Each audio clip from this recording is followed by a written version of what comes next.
Warringah. Thank you, Madam Deputy Speaker.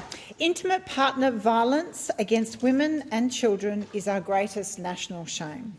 Women are dying as a result of domestic and family violence at catastrophic levels in Australia, 1 woman per week. No part of Australia is untouched by this catastrophe, including the division of Warringah. According to the New South Wales Bureau of Crime Statistics, in the year to June 2023, there were 254 domestic violence-related assaults, offences in the Northern Beaches. This was statistically similar to the previous year.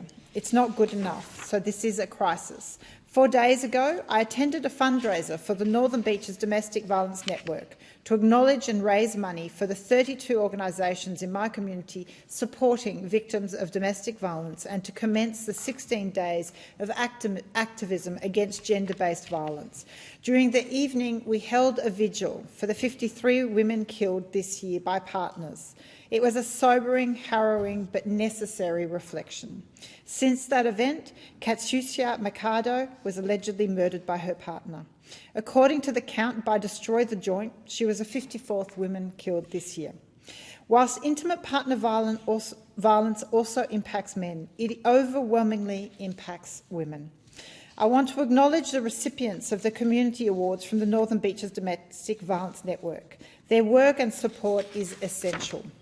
The Women's Domestic Violence Court Advocacy Services, Todd Davis from Horizons Family Law for legal support, Gabrielle Morrissey from Women and Children First for Support and Rights Award, Link Wentworth Housing for Community Organisation, Joe Kemp from Streetside Medics for Service to Others, Robin Stowe for WDV-CAS for Leadership, and Rachel Lee Jackson and Narelle Hand from the Northern Beaches Women's Shelter. Absolute powerhouses.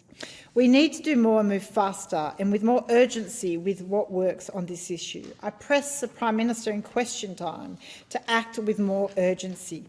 Staying Home, Leaving Violence is a program run by the New South Wales State Government. The Northern Beaches Women's Shelter and Women and Children First are calling for this program to also be introduced to the Northern Beaches. And I'd call on the federal government to look at such programs and implement them broader nationally.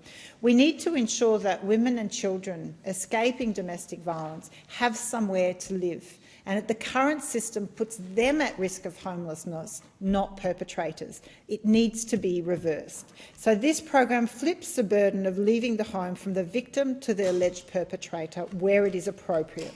It's particularly important in my electorate where housing is so expensive and difficult to come by. So I urge the government to do more. I thank the member.